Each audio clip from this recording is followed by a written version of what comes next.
Today we are going to start our new chapter, that is chapter number 15, Improvement in Food Resources. It is an environmental science chapter. Let us start with the food. You know that all organism needs food. Why do we need food? We need food for health, growth and development. For healthy body, for growth and for our body development, we require the food. Now, what does the food provide us?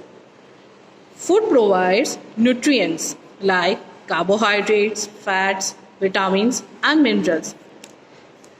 Where do we get food from? There are two major sources of food. First is plant and animals. You know that India has a high population and the population is still increasing day by day. As the population is increasing, need for food grains also arises. We require a more than billion tons of grain per year. Now, how do we meet this requirement? This can be done by farming on more land. But you know that India is an agricultural land. Already, major portion of the land is intensively cultivated. There is no scope that we can increase the land. Half of the agricultural land has been converted into the industrial area and residential area. So, what can we do to solve this? We can do one thing, that is to increase the efficiency of production for both crops and livestock. Livestock means what? Livestock is nothing but animals. Animals which provide us milk, meat, etc. Now, efforts are being done to increase and we have been successful in somewhat way.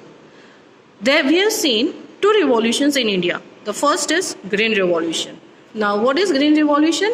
It is a program which was introduced in many countries to increase the food production by use of modern technology, proper irrigation and improved seed.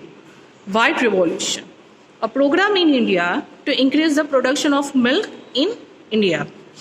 Now, this revolution has been successful, but we have seen the drawbacks also. What are the drawbacks? That we are utilizing the crops, but we are also damaging the natural resources. We are exploiting the natural resources. So what can be done? We can do one thing, that we can increase the crop production efficiency in such a way by without degrading our environment and maintaining the balances in nature. Let us see how. You know that majority of the population in India depends on the agriculture, right? But there are no scope in agriculture nowadays because the people don't have the money also to buy the food grains. So first of all, our question arises that we have to increase the incomes of the people, and then and only then the problem of the hunger will be solved. We have to apply the scientific methods. Let us start with improvement in crop yields. Crop yields means crop production. Cereals, wheat, rice, maize, millet, sorghum. It provides us carbohydrate for energy requirement. Pulses such as gram, pea, black gram, lentil provide us with protein. Oilseeds such as soybean, groundnut, sesame, castor, mustard, linseed and sunflower, it provides us with fat. Vegetables, spices and fruit, it also provides us a wide range of vitamins and minerals. Now, fodder crops are raised for the livestock, means it is a crop which is utilized for animal feeding. Photo period, related to the duration of the sunlight. Now, the crops require particular temperature, moisture and photo period for its favorable growth. In that, what is photo period? Photo period is nothing but related to the duration of the sunlight. Photosynthesis, it is a process by which plants manufacture their own food. Kharif crop, these crops are grown in rainy season from June to October. Rabi crops, crops grown in the winter season from November to April. In India, we have seen that there had been 4 times increase in the production of the food grains from 1952 to 2010, with only 25% increase in the cultivable land area. Now, practices involved in farming can be divided into 3 stages. which are the choice of seeds for planting, nurturing the crop plants, and protection of growing and harvested crops from the loss. Means we have to select a high quality of the seeds. After sowing the seeds, we have to give the proper water and nutrients so that it can grow properly. And after the growing, we need to protect it from the climate and pests and insects. Now, approaches which enhance the crop production are as follow. First is crop variety improvement, crop production improvement, and lastly crop protection improvement. Crop variety improvement. We have to select good and healthy seeds. Second is hybridization. What is hybridization? It is a process in which two or more genetically dissimilar plants are selected and crossing over is taking place. And a new variety is produced which is having both the good properties.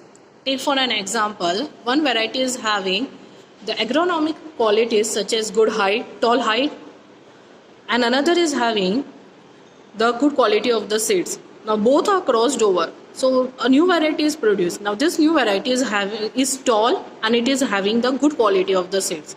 Now this kind of process of crossing over is said to be what? Hybridization.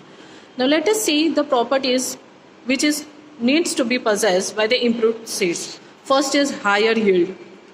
The seeds which you are sowing should give you the more productivity per acre. Another is improved quality. You know that quality of the crop products vary from crop to crop. Third is biotic and abiotic resistances. What do you mean by biotic and what do you mean by abiotic? Biotic means living resistance, abiotic means non-living resistance. Take for an example for biotic, insects, pest which destroys the crop. Abiotic, shortage of water, drought, unfavorable climatic situation, etc. Now we need to select such kind of crops which can resist, means which can protect itself against from the biotic and abiotic factors. Another is wider adaptability. Here we need to select such kind of seeds where it can grow anywhere despite the climatic conditions. Another is desired agronomic traits such as height, branching, leaves, etc. Consider that for fodder crops, fodder crops, desired agronomic traits. Traits means characteristics. Now they should be having the favorable characteristics which helps them to grow. Take for an example fodder crops. Fodder crops means the crops which is utilized for animal feeding. They are termed as fodder crops. Now fodder crops should have a tall height, right? For the cereals and the herbs, they should be having the small heights. Now such kind of characteristics are desired. Hence the seeds which we are selecting should be having this kind of agronomic traits. Now let us move on to another topic, that is crop production management. Now it involves the different practices which are carried out by the farmers to achieve the highest standards of crop production. Now different practices which are involved are, first is nutrient management, irrigation and cropping patterns. Nutrient management. Plants also require nutrients for the growth. Now these nutrients are supplied to the plants by air, water and soil. Total 16 nutrients are there which are essential for the plant. Now what does the air supply? Air supplies carbon and oxygen. Water supplies hydrogen and soil supplies 13 nutrients. Now these 13 nutrients are further divided into two. First is macronutrients and another is micronutrients.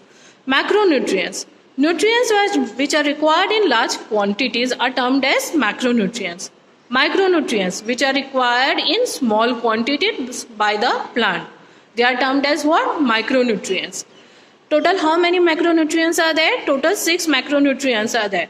Total how many micronutrients are there? Total 7 micronutrients are there. Now, if these nutrients are not provided to the plants, then what will happen?